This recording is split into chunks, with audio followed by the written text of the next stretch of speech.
우리가 다윗의 인생, 다윗의 나라에 대한 말씀을 계속 진행하고 있습니다. 지난주에는 도우시는 하나님이라는 주제를 가지고 함께 말씀을 나누었지요.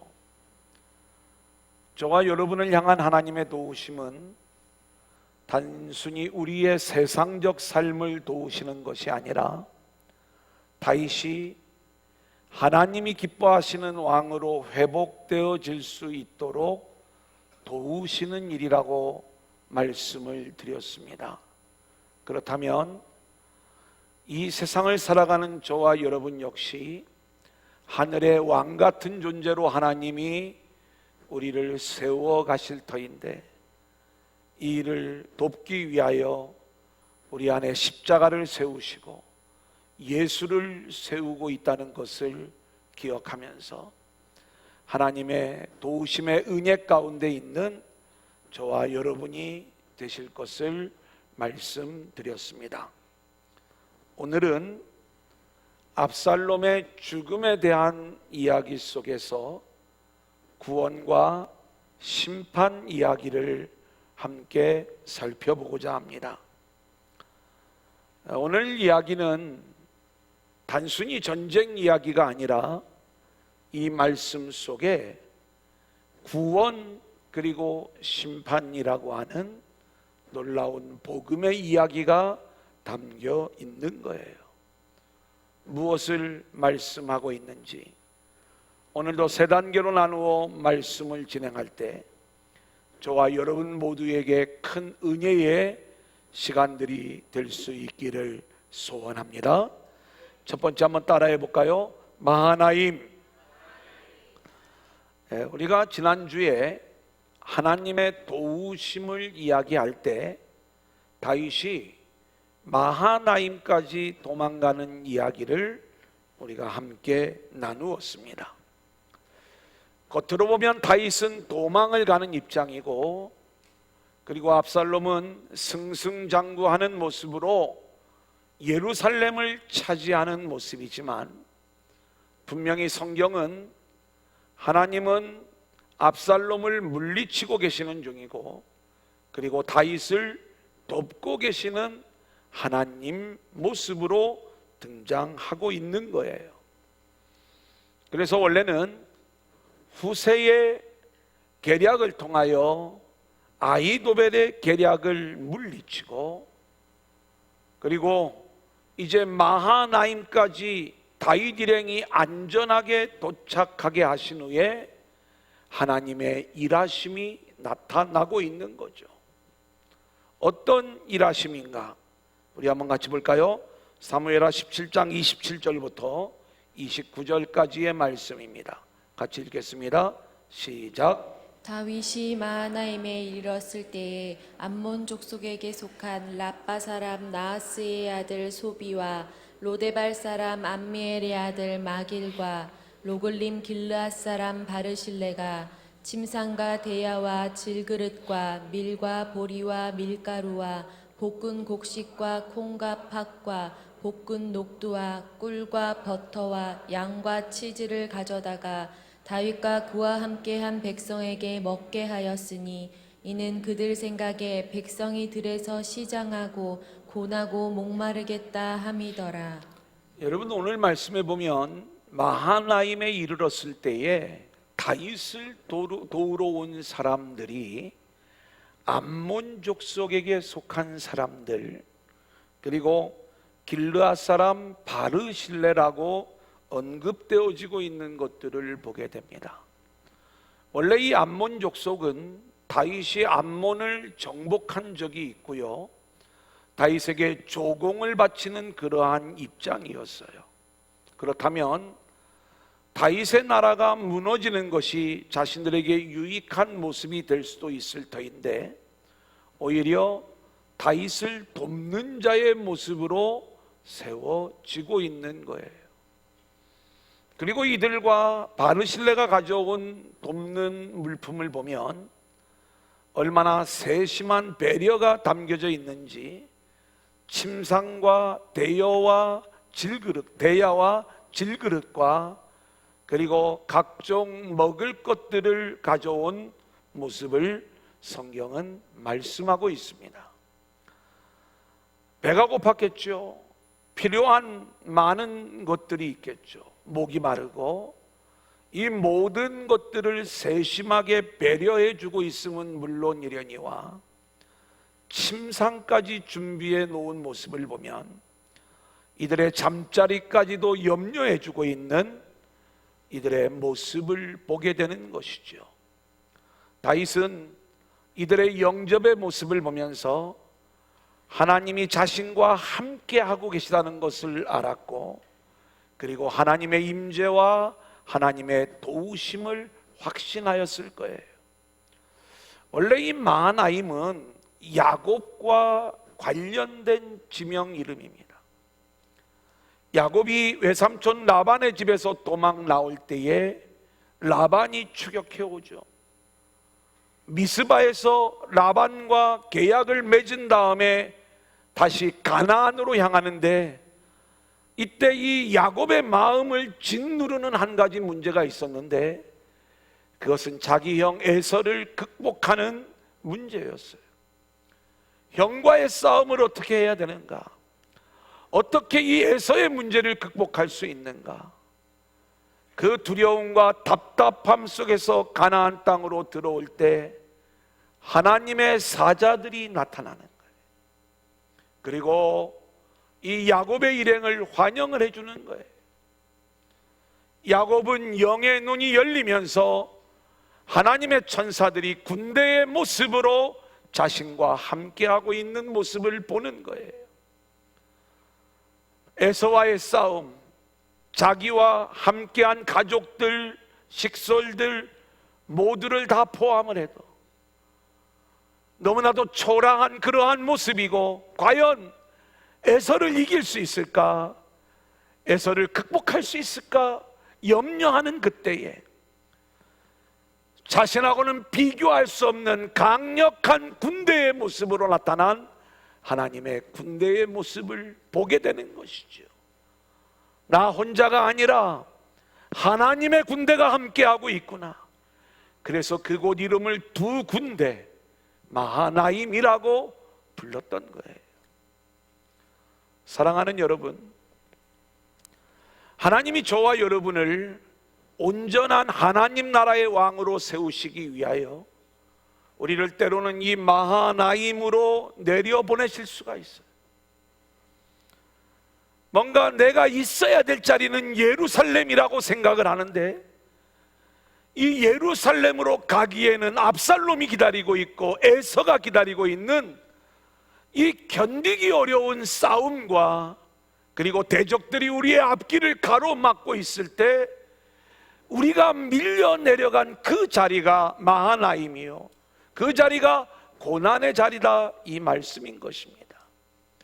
하지만 우리가 내려가 있는 그 자리가 영원한 멸망의 자리가 아니라, 그 자리에서 저와 여러분의 영의 눈이 열려지기를 원하는데, 강력한 군대의 모습으로 우리와 함께 하시는 하나님을 만날 수 있기를 소원하고요, 저와 여러분의 잠자리와 먹을 것을 세심하게 배려하면서 도울 자를 보내시는 하나님의 도우심을 우리가 경험할 수 있기를 소원합니다.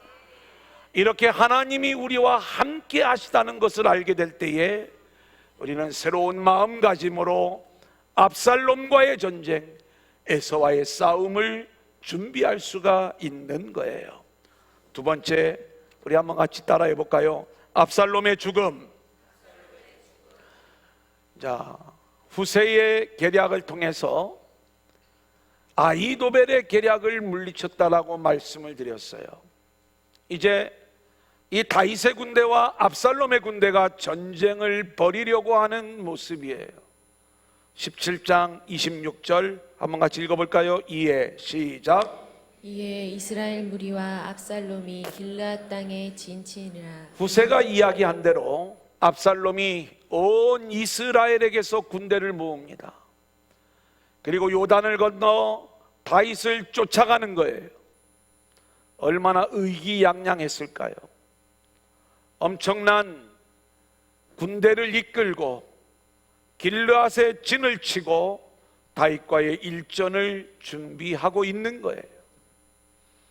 다윗은 마하나임에서 하나님의 임재를 경험하지 못했다면, 그리고 도우시는 하나님을 알지 못했다면 뭔가 두려움이 계속되었을 모습이지만, 오늘 말씀을 보면 담대하게 이 전쟁을 준비하는 모습을 보면서 자신의 군대를 세 부대로 나누고 그리고 자신이 전쟁에 앞장설 것을 이야기합니다.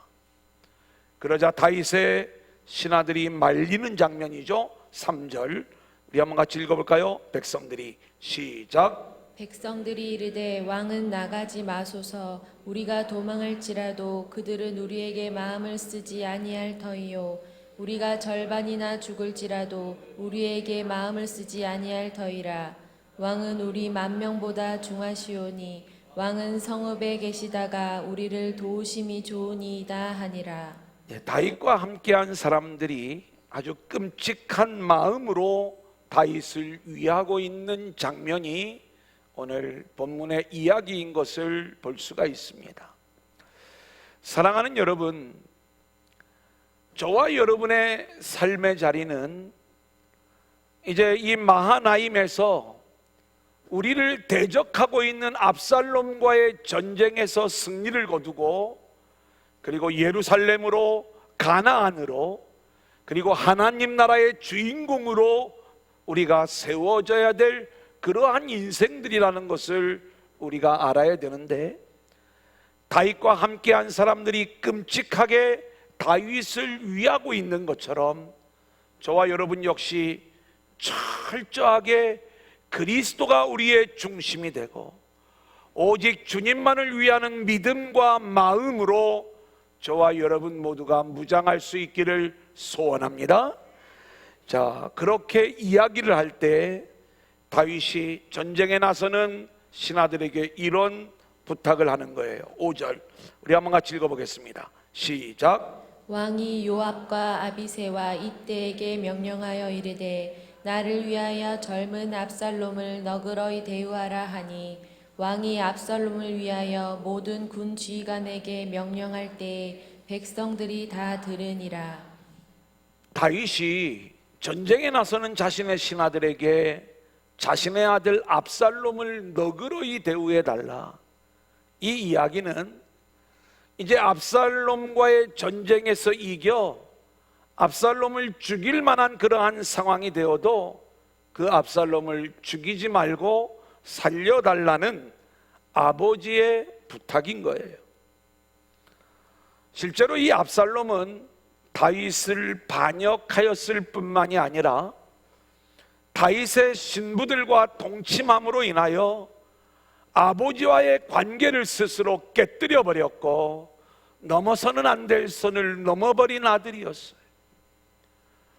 도저히 용서받을 수 없는 아들, 그리고 자기를 죽이기 위하여 전쟁을 걸어온 아들이 지금 압살롬인 것입니다.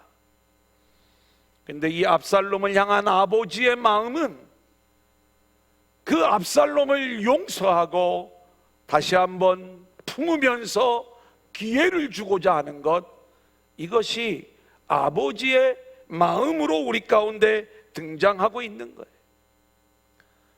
여러분, 우리 주님이 십자가에 달리실 때 주님께서 자신을 십자가에 못 박은 무리들에게 이렇게 그들을 위하여 이렇게 기도합니다.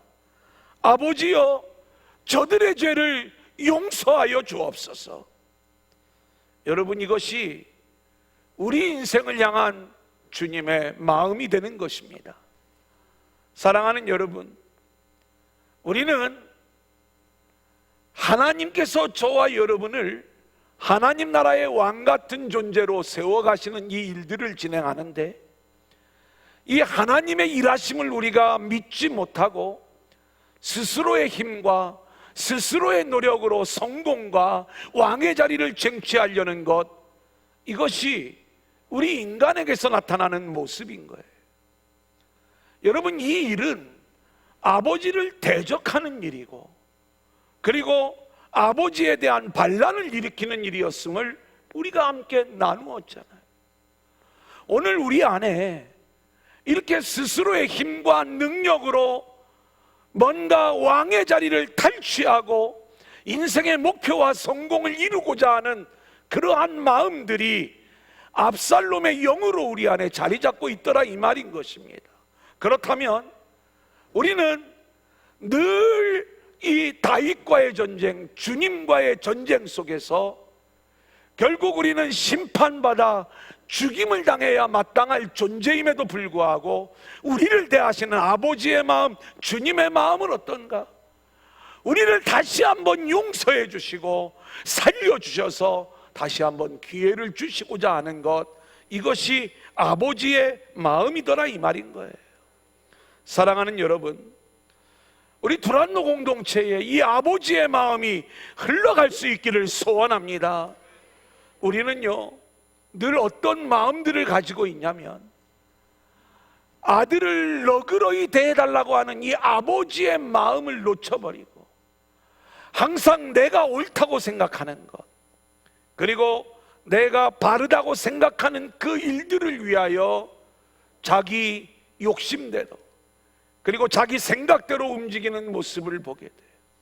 오늘 이 압살롬의 죽음 이야기 속에 그 내용이 담겨져 있는 거예요.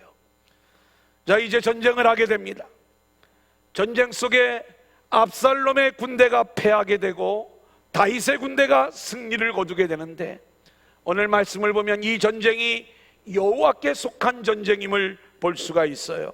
7절 8절 같이 읽어볼까요? 시작. 거기서 이스라엘 백성이 다윗의 부하들에게 패하매 그날 그곳에서 전사자가 많아 2만 명에 이르렀고 그 땅에서 사면으로 퍼져 싸웠으므로 그날의 숲풀에서 죽은 자가 칼에 죽은 자보다 많았더라. 전쟁을 진행하는데 하나님께서 이 전쟁 가운데 간섭을 하십니다. 전쟁의 장소가 에브라임 숲풀로 옮겨가면서 오늘 말씀해 보니까 숲풀에서 죽은 자가 칼에 의하여 죽은 자보다 많았더라, 이렇게 말씀하고 있습니다.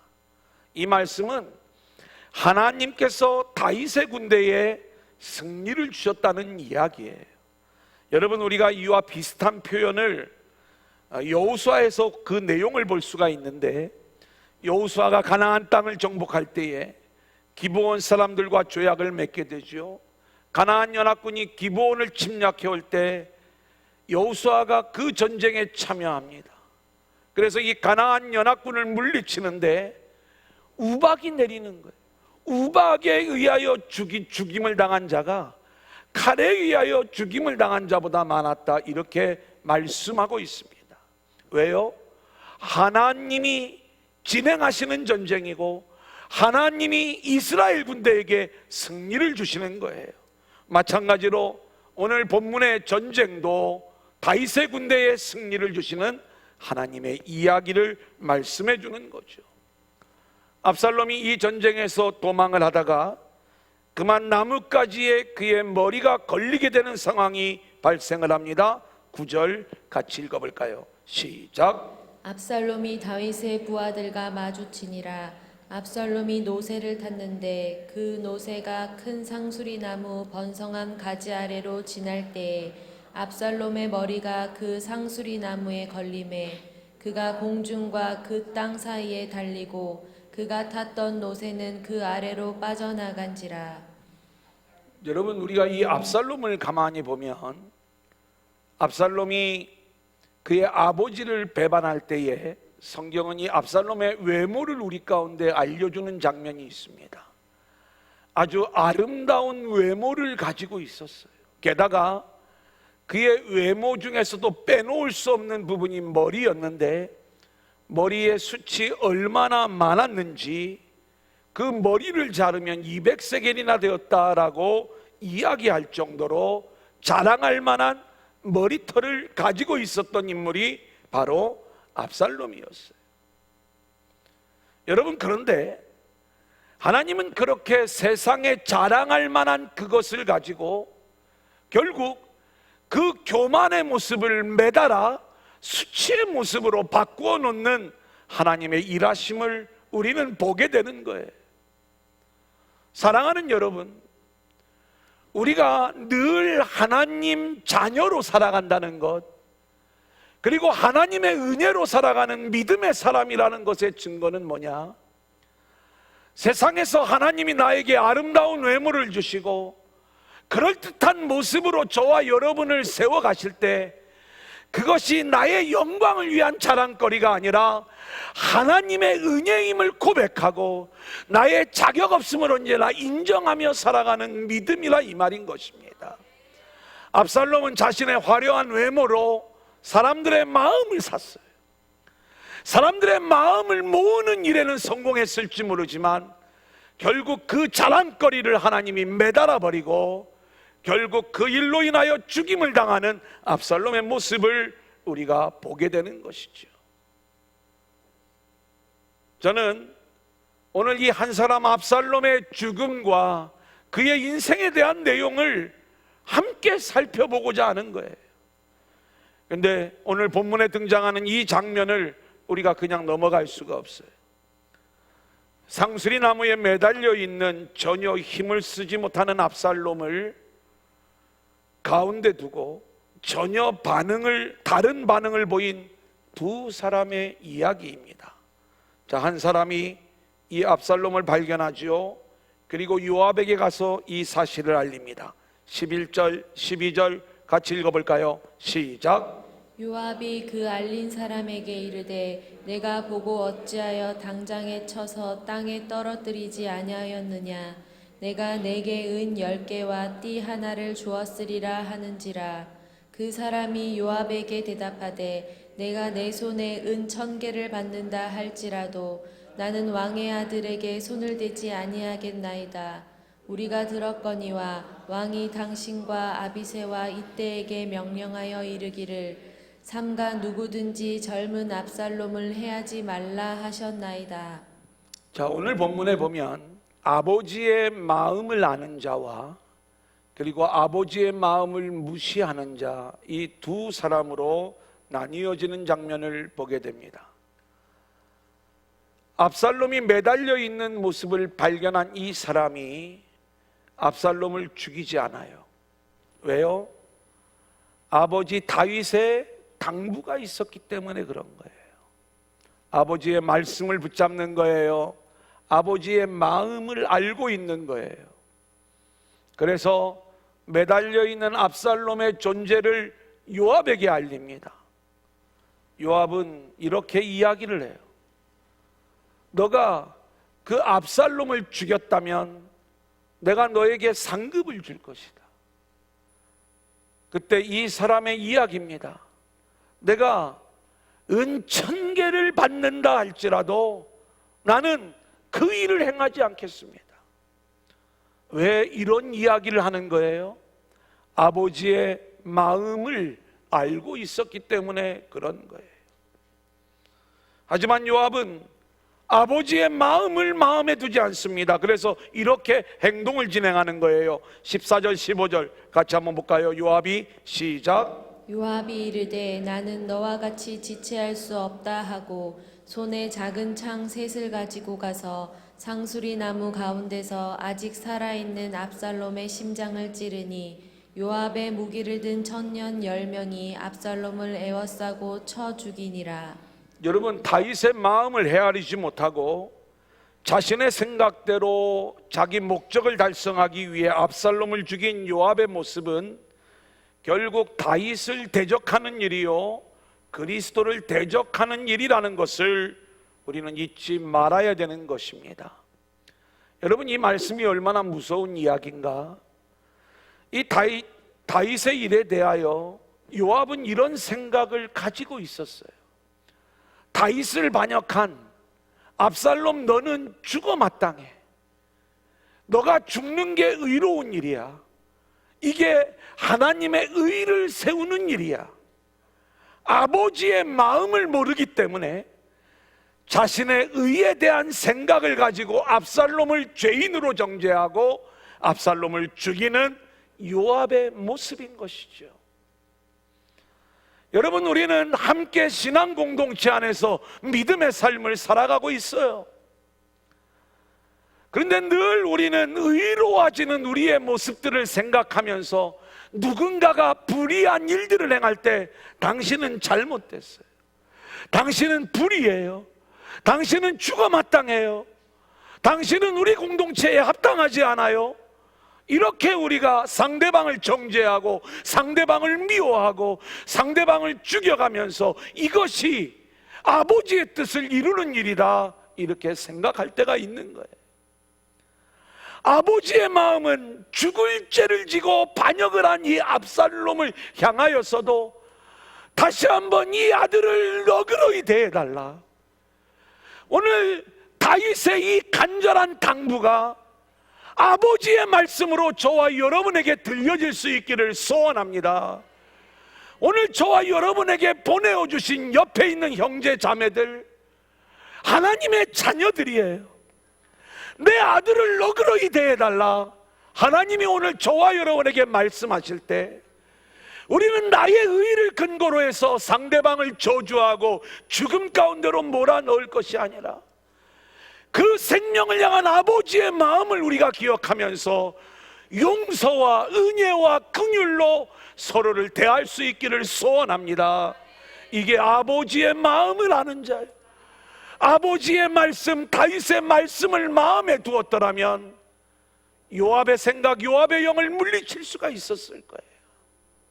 근데 우리 안에 이 아버지의 말씀을 우습게 여기니까, 말씀을 붙잡지 못하니까 아버지의 마음을 우리가 헤아리지 못하게 되는 것이죠.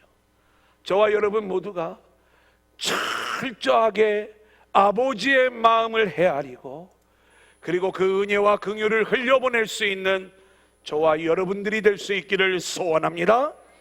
이제 마지막 세 번째 한번 따라합니다. 구원과 심판. 마지막 이야기는 압살롬의 죽음과 무덤에 대한 이야기예요. 17절 같이 한번 읽어볼까요? 시작. 그들이 압살롬을 옮겨다가 숲을 가운데 큰 구멍에 그를 던지고 그 위에 매우 큰 돌무더기를 쌓으니라. 온 이스라엘 무리가 각기 장막으로 도망하니라.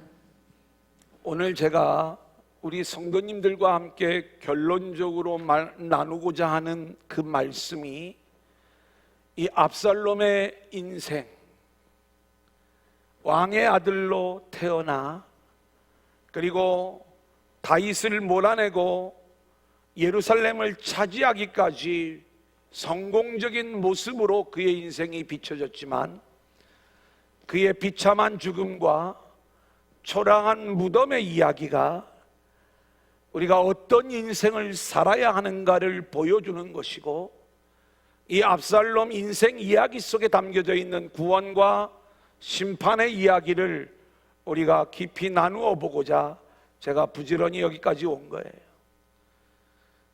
굉장히 좀 빨리 온다고 생각을 하셨을 거예요.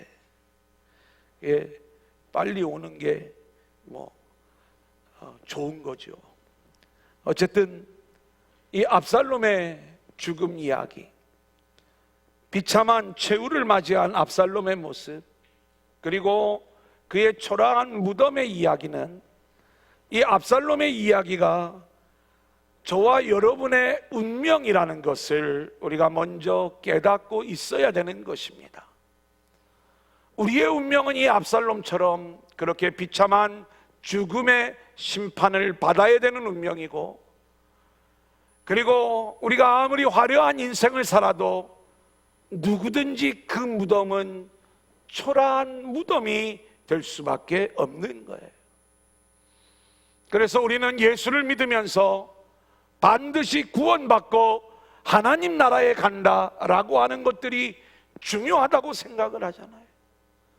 우리가 아직도 연로하신 부모님이 예수를 믿고 있지 않으면 돌아가시기 전에 예수님을 영접해야 되는데, 우리의 마음에 조바심을 내면서 뭔가 그 인생에 남은 기간이 얼마 되지 않을 때 주변에 있는 분들에게 기도와 도움을 요청하고, 때로는 목사님에게 도움을 요청하면서 우리 아버지, 우리 어머니 예수님 영접하게 해달라, 어떤 분은 이제 마지막 운명하기 직전에 아직도 예수님의 복음을 받아들이지 못해서 끝까지 그의 귀에다가 예수 믿고 천국 가세요, 예수님 믿으시는 거죠. 그때 고개를 끄덕이면 영접하셨는가 보다, 이제는 천국에 가셨을 것이다. 우리가 그 모습을 바라보며 위로와 안도의 한숨을 내쉬는 것, 이게 우리의 모습 아니겠습니까? 여러분, 그런데 우리가 알아야 될 이야기가 있습니다. 오늘 이 압살롬의 인생을 보면은요, 압살롬이 하나님을 안 믿었겠어요? 그 역시 하나님을 잘 섬기는 사람 중에 하나였을 거예요.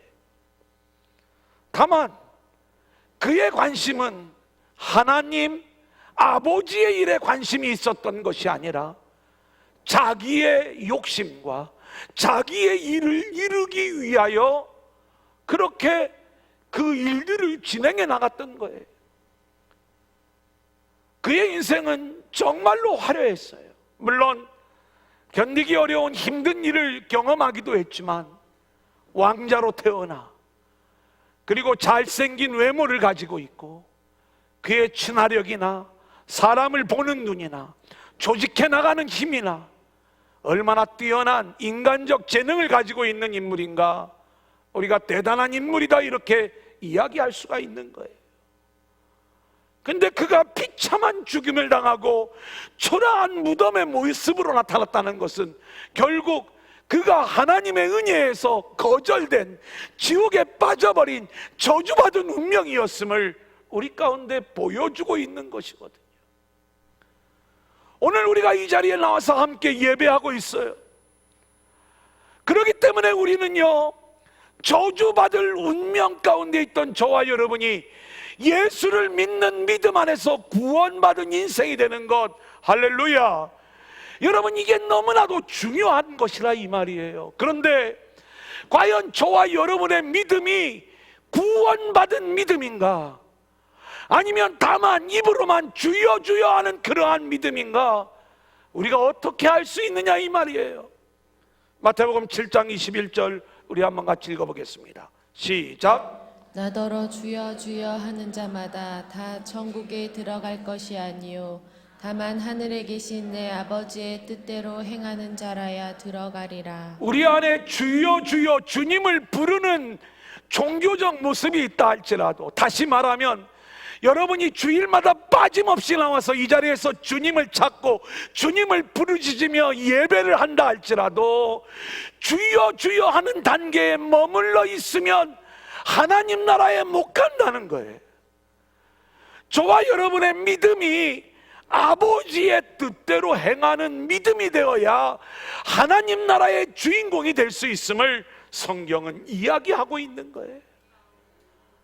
어렵잖아요. 우리 믿음이 다 천국 가기를 원하고 그 믿음의 확신을 왜 못 갖냐? 가져라 가져라 가져라. 그 확신을 못 갖는 자들을 향해서 수많은 부흥 강사와 목사님들이 확신을 갖는 게 중요하다고 이야기를 하지만, 믿음이 좀 있을 적에는 천국 가고 말고, 근데 정작 나에게 당장 위기가 오고 그리고 인생의 어려움이 찾아오고 죽음의 직전의 상황으로 우리가 몰릴 때 정말 하나님 내 영혼을 받아주세요 하면서 담대하게 그 나라에 갈 수 있는 믿음을 누가 소유하고 있느냐 이 말이에요. 우리는 오늘 이 압살롬의 죽음의 이야기 속에서 저와 여러분의 이 믿음의 이야기들을 반드시 점검을 해봐야 되는 거예요. 금요일마다 믿음에 대한 이야기들을 말씀을 드리면서, 믿음에는 진짜 믿음이 있고 가짜 믿음이 있습니다. 종교적인 믿음은 가짜요, 복음적인 믿음이 진짜입니다. 그런데 그 내용을 진행하면서 구원받을 만한 믿음이 있다는 것을 성경은 우리 가운데 말씀하는 거예요. 아니, 어떤 사람은 구원받지 못하고 어떤 사람이 구원받을 만한 믿음을 가지고 있다는 말인가? 여러분, 우리는요, 나에게서 나오는 믿음은 인본주의 믿음이에요.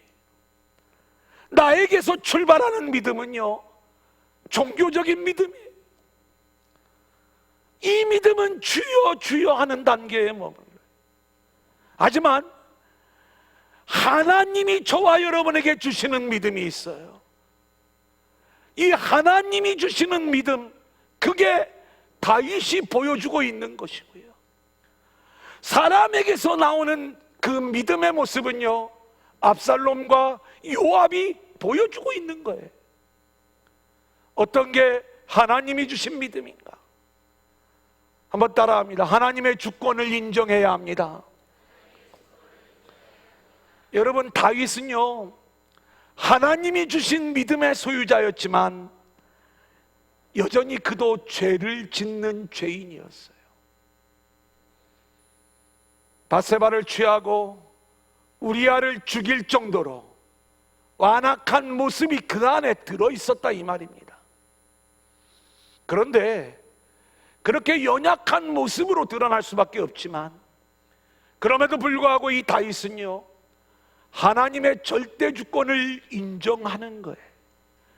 그의 인생 속에 그 죄로 인하여 어린 아이가 태어났을 때 하나님이 이 아이를 죽이겠다는 거예요.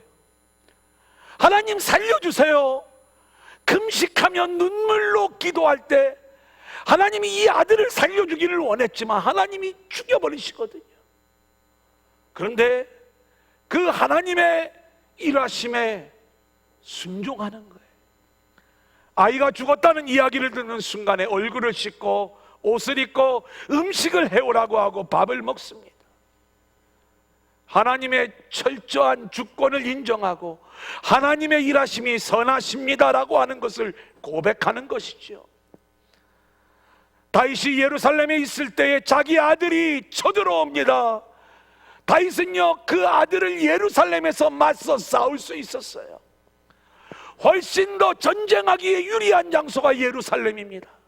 하지만 하나님의 일하심과 하나님의 주권을 다윗은 인정을 하는 거예요. 일어나 도망가자. 여러분, 이게 다윗이에요. 그의 도망의 장소는 마하나임이었습니다. 사랑하는 여러분, 오늘 저와 여러분은 뭔가 우리가 나에게서 나오는 믿음은 뭔지 아십니까? 하나님, 내가 예루살렘의 왕이 되어야 됩니다. 하나님, 나를 그 나라의 왕으로 세워주세요. 그러면서 하나님을 믿는 게 아니라 내 스스로 내 노력과 내 방법과 그리고 나의 모든 수단을 동원하면서 이 일들을 쟁취해내려고 하는 그러한 모습이에요. 하나님이 우리를 조금만 어려운 상황으로 내모시면 뭔가 내 기도를 들으시지 않고 나를 몰아내실 때에 하나님을 인정하지 않아요. 내 기도가 약했는 모양이다. 더 강력한 기도로 하나님을 돌려놓으려고 하는 거예요. 아니에요. 하나님이 저와 여러분을 마하나임, 고난의 자리로 우리를 몰아넣을 때 우리는 그 하나님의 주권을 인정해야 될 줄로 믿습니다. 오늘 저와 여러분의 인생의 자리가 고난의 자리라고 할지라도 그 자리를 저와 여러분에게 몰아넣으신 것은 거기에서 고생하라고 몰아넣으신 것이 아니라 그 자리에서 하나님의 뜻과 하나님의 간섭과 하나님의 은혜와 여전히 부어지고 있는 하나님의 사랑, 마하나임, 강력한 군대의 모습으로 나와 함께 하시는 그 하나님을 내가 믿음의 눈으로 바라보고, 그리고 나를 하나님 나라의 왕으로 세워가시는 그 하나님의 일하심을 기대하며 하나님의 주권에 순종하라, 이 말이에요. 내 뜻이 이루어지기를 위하여 기도하고 있다면 우리는 아직 주여 주여 하는 단계에 머물러 있는 거예요.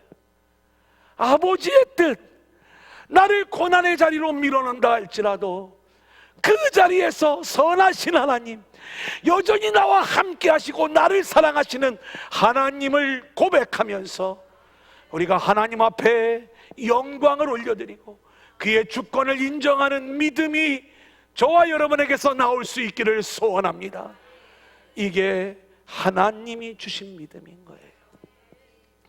하나님이 주신 또 하나의 믿음의 모습은, 여러분, 우리 안에 저와 여러분의 운명이 압살롬과 같은 운명이라는 것을, 그런 비참한 죽음과 그리고 초라한 무덤이 바로 우리의 원래의 모습이었다는 것을 우리가 알게 될 때, 그런 저주와 심판 가운데 있는 저와 여러분을 구원하여 주셔서 생명과 그리고 영원한 하나님 나라의 주인공으로 세워주신 이 구원의 일이 얼마나 놀랍고도 감사한 일이에요.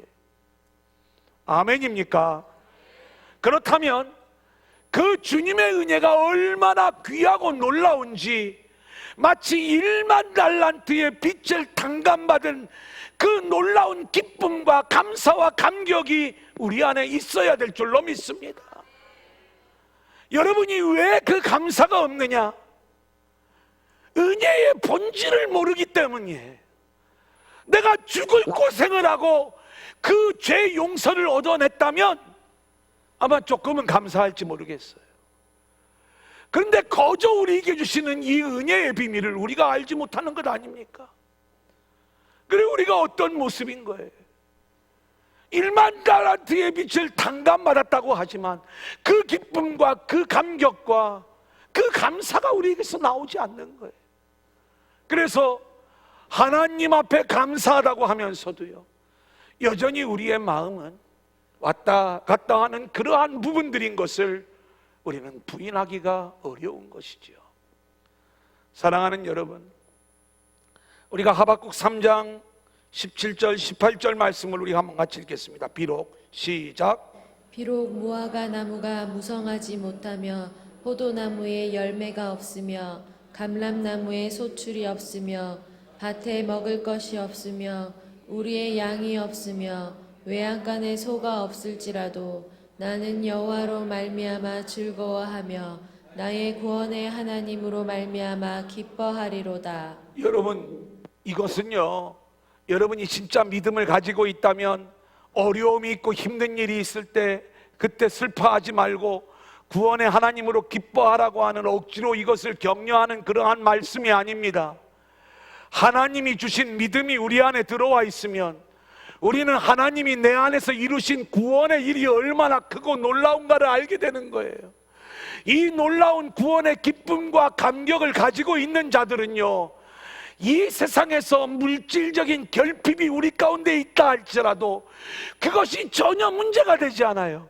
이 세상의 결핍하고는 비교할 수 없는 하늘의 놀라운 구원의 은혜가 나에게 임하여 있기 때문에 나는 구원의 하나님 한 분만으로 만족하며 감사합니다. 이 고백이 우리에게서 나오게 되는 거예요.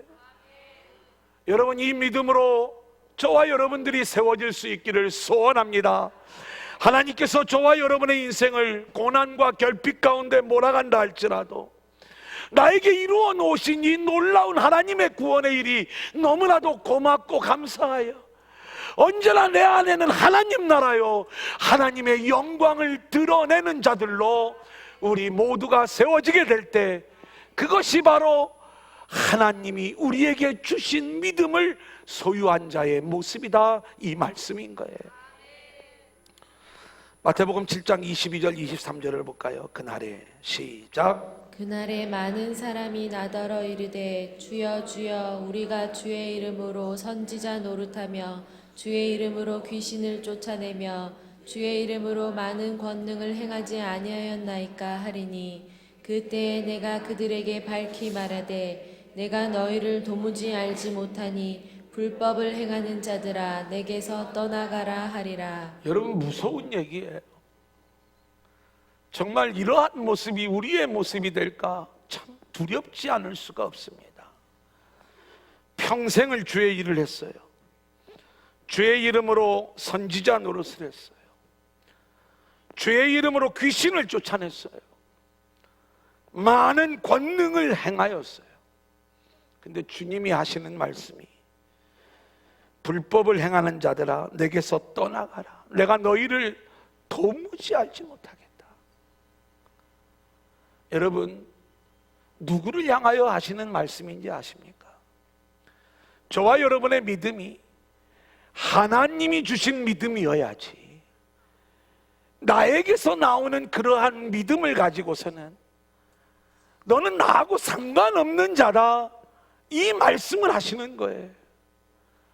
주의 일을 해도 자기 영광을 위해서요. 주의 일을 해도 자기 의를 위하여 해요. 주의 일을 해도 자기가 높임을 받으려고 이 일을 하는 거예요. 이게 자기에게서 나오는 믿음이에요.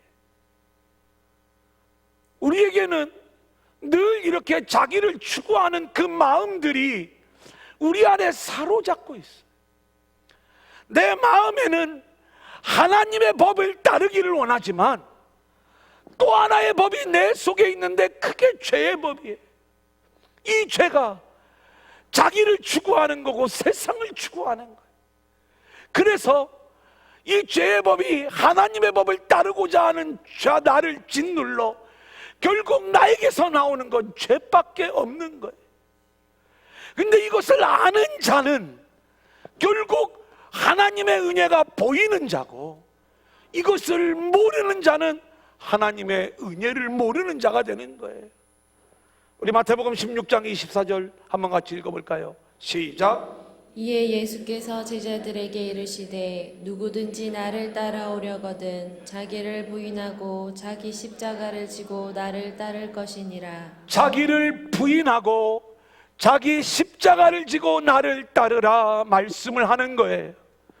하나님이 주신 믿음은 우리 안에 있는 자신을 부인하는 거예요. 우리 안에 있는 자신, 자기를 어떻게 부인을 해요? 우리는 늘 내 안에 어떤 마음을 가지고 있어요? 나를 채우고자 하는 마음, 인정받고 싶다는 마음, 높아지고 싶다는 마음, 내가 왕이 되고 싶다는 마음, 내 뜻대로 모든 일들을 이루고 싶다고 하는 그 마음, 그거 내려놓고 그게 십자가예요. 우리의 각자의 그 십자가 다 그 십자가를 지고 이 자기를 부인하고 결국 하나님이 주신 믿음을 가지고 주님 가신 그 길이 뭐예요? 십자가를 지신 우리 주님이 모델로 보여주신 자기 부인의 길 아닙니까? 이 길을 걸어가는 자가 하나님이 주신 믿음을 가진 자라 이 말인 것입니다. 이 믿음을 우리가 가져야 우리는 이미 이 땅에서부터 구원받은 인생이 돼요. 그 어떤 환경 속에서도 내가 풍부하거나 가난하거나 살아있으나 죽어있으나 아무 상관없이 나는 하나님 나라를 누리는 영원한 생명을 가진 자로 살아갈 수가 있는 거예요. 압살롬, 이름이 압살롬이 뭔가 모르겠어요. 하여튼 우리나라 발음으로 이렇게 좋은 것 같지는 않아. 하지만 그의 화려한 인생과 그의 비참한 죽음의 이야기를 우리가 대조해서 함께 살펴보면서 우리는 구원받을 만한 믿음이 우리에게 있는가? 바울이 루스드라에서 복음을 전할 때 나면서부터 못 걷게 된 자가 그 말씀을 듣는데 그 안에 구원받을 만한 믿음이 있는 것을 보고 일어나라 명령을 했을 때 그 자리에서 일어났던 것처럼 저와 여러분이 하나님이 주신 믿음, 이 구원받을 만한 믿음을 가지고 우리의 영적인 자리에서 일어나 하나님 나라의 일꾼으로 그 사명을 감당할 수 있는 저와 여러분들이 될 수 있기를 주님의 이름으로 간절히 축원합니다. 자, 오늘 말씀을 기억하면서 우리 찬양하겠습니다. 찬송가 95장 부르시면서 하나님께 예물 봉헌합니다.